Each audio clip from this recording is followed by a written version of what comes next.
The other aspect of his background that may come into play is that I didn't realize that he has pretty extensive coaching in the area of wide receivers. And when you think about the guys that they had at West Virginia, the likes of Stedman Bailey and Tavon Austin, those guys certainly are talented in their own right. But, going through his Southern Miss tenure and so forth, that he worked extensively with wide receivers. And even though he is not going to be technically coaching the wide receivers, I'm sure he's going to have a lot to say about their development and have a hand in that, a position group that we've addressed quite a bit recently about its lack of development.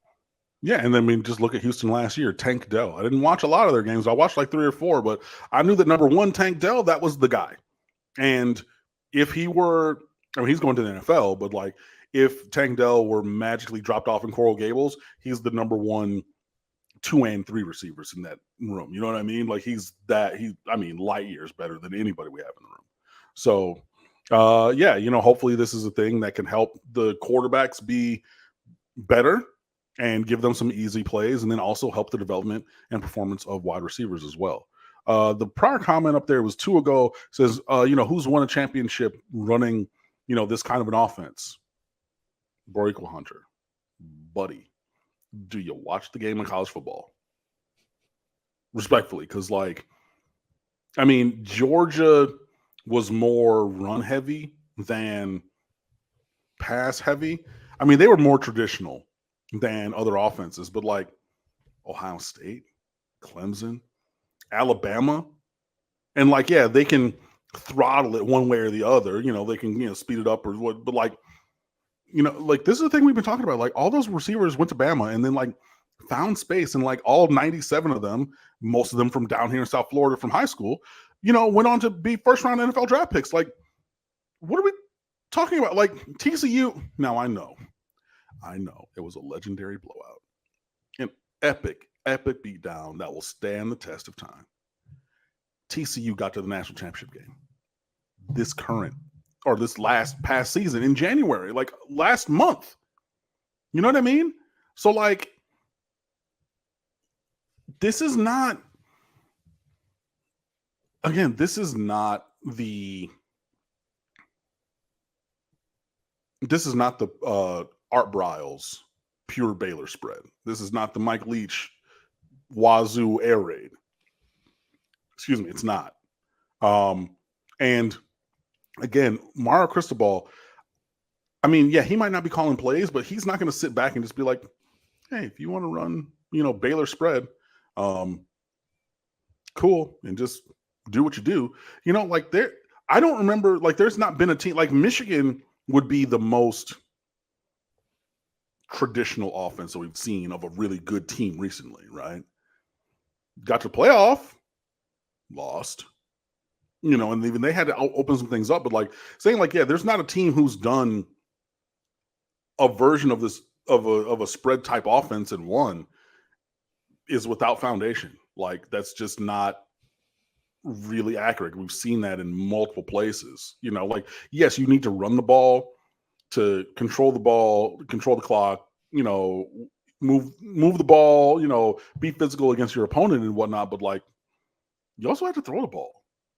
And teams have done that with great frequency and success, and the guys who have done it. It's been a Jalen Hurts, a Tua Tagovailoa, a Deshaun Watson, a Trevor Lawrence, Justin Fields, old Grandpa Stett, I guess some, but they ran the ball a lot, but they also had their shots where they chucked it up there, whether it was to Ladd or it was to Brock Bowers or to Marcus Roseme. Shout out to St. Thomas Aquinas for Roseme, by the way. You know what I mean? It just, a lot of teams have, and it's been more of that as college football has evolved than the football of, I'm assuming, your and my youth. Yes, Georgia is known as a rushing team first and foremost. They also threw the ball for 4,437 yards last year. That was 4th in the nation. Also, keep this in mind. They ran it an average of 37 times per game and passed 33 times per game, so almost 50-50, say 52-48 in that range running the football. But you know what advanced metric I would like to see, and maybe it exists. What is the run pass ratio when the game's competitive? Because if you see that Georgia's throwing at 37 or running 37, passing 33, how many games do they win by 4, 5, 6 touchdowns that you got to think that goes to an 80-20 ratio at least in the fourth quarter when they're just trying to get out of town? Yeah, just shut it down and, yeah. They play a ton of those games. They play 7 or 8 games a year like that. Yeah, I mean they have a ton of garbage time, blowout time on the positive side, and everything. So I mean, if you extend that out, that means that they're probably more 60-40 during open play versus, garbage time, which is, look, fine, we're going to hand the ball off and hand the ball off and hand the ball off some more. And if I go back over, let's just look really quickly. Nope, I didn't want to go there. I wanted to go to Georgia. If we look at their passing numbers, Carson Beck threw the ball 35 times and Brock Vandegrift threw it twice. So they had 37 passing attempts in, I think it was 7 games, unless I looked, but it's probably 7 individual games because they probably didn't play. Yeah, like separate. So like across 7 games. So you're talking 5 passing attempts a game for Carson Beck on average in the games that he played.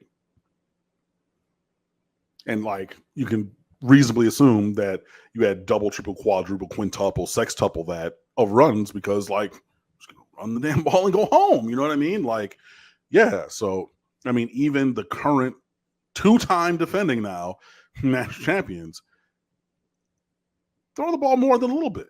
You know what I mean? Like it's just a thing that you're going to have to do.